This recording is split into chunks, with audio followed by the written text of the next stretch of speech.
A man wakes up in the morning to find his girlfriend, who died in yesterday's car accident, sleeping right beside him. He's so terrified he becomes incoherent. In his shock, You're here. his girlfriend has already embraced him tightly, using her actions to tell Ian that it was just a nightmare. The pain of losing his beloved and the joy of regaining what was lost intertwine, leaving Ian somewhat confused. He urgently expresses his love to his girlfriend, but soon discovers that things aren't so simple. His girlfriend says the exact same words as yesterday, and her behavior is identical to yesterday's. He feels that all of this might not be a dream. Suddenly he thinks of something and immediately runs to the kitchen. Fortunately, this time his girlfriend isn't burned by the coffee pot. But before long, his girlfriend's hand still gets burned. Ian starts to panic a little. When leaving for work, to prevent his girlfriend from having her sweater stained by a passerby's cola like yesterday, he deliberately takes a roundabout route to work. But he still encounters the same two people who spilled cola yesterday. Ian hurriedly shields his girlfriend, but in the time it takes to turn around, her sweater still gets stained by another passerby. He's afraid yesterday's events will happen again. He feels this isn't a dream. He tells his girlfriend he knows everything that will happen today, the surprise, the burn, and your clothes will get dirty. Ian becomes more and more agitated as he speaks. Manshaw asks in confusion, What happened in the dream that freaked you out so badly? Ian looks at his beloved before him. He can't bear to tell her that she might die today. He only tells her that her watch will break later. To put his mind at ease and prove this is just a nightmare, his girlfriend follows him to work. Arriving at the company building, Ian sees the watch is perfectly intact. He breathes a sigh of relief. During the meeting, he keeps unconsciously looking toward the door, because yesterday at this time his girlfriend came to deliver documents, messing everything up. But he doesn't see his girlfriend until the meeting ends. To verify whether yesterday's events were really a dream, he goes to the tavern to discuss with friends. He sees his friend hitting on someone and getting rejected by the girl just like before, and he instinctively catches that pool ball that shattered the wine glass yesterday. He's still afraid his girlfriend is in danger and hurriedly takes a taxi to find her. It's still the same driver from yesterday. He excitedly asks the driver how to prevent the tragedy from happening. Just one thing. Appreciate her. And what you have. Just love her. Ian frantically tries to pay and get out of the car. You paid me yesterday. Better hurry up.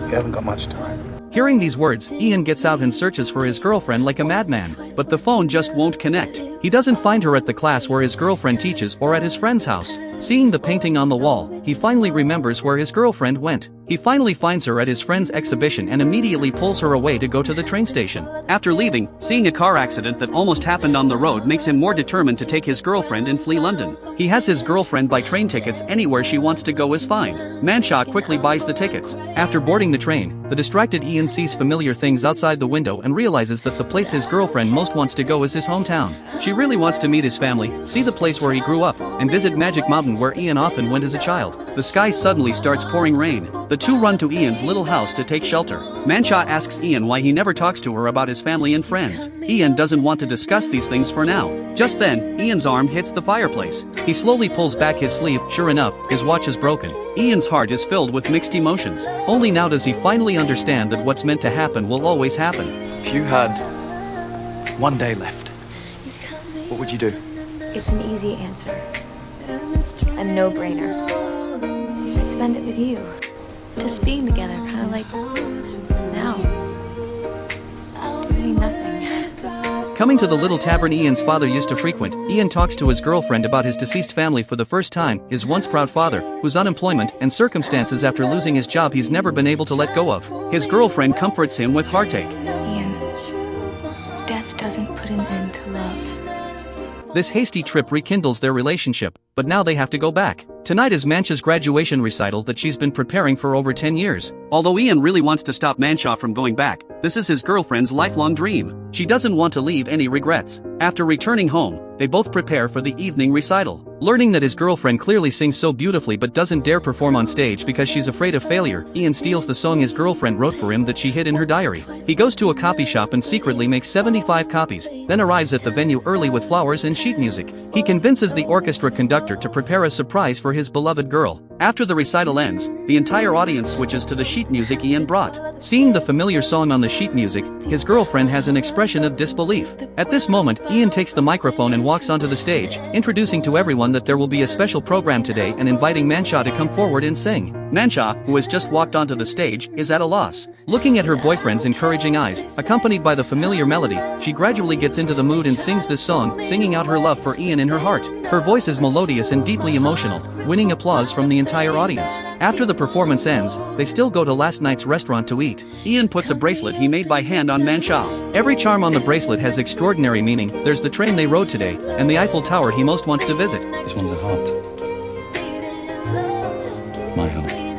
And, on the way home, the sky starts raining heavily. Looking at the familiar street, Ian knows he doesn't have much time left. He says to Mansha the words he's always wanted to say. I love you. Oh, I love you too. I want to tell you why I love you. It's raining. You know that, right? I have to tell you this, and you need to hear it.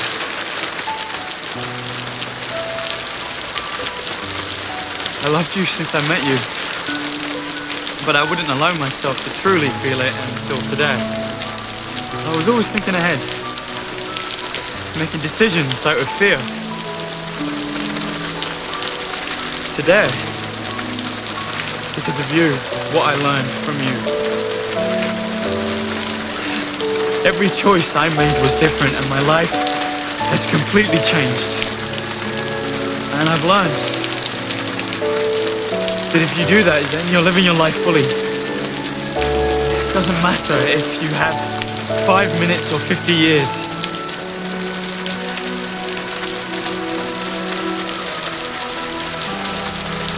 Samantha, if not for today, if not for you, I would never have known love at all.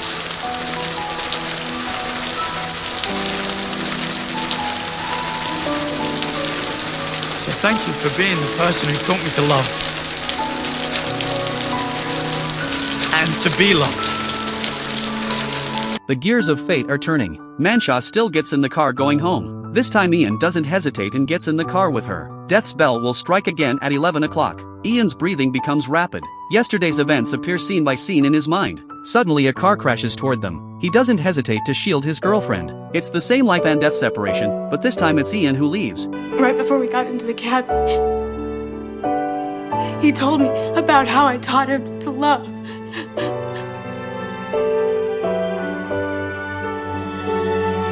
Loving him was so easy for me.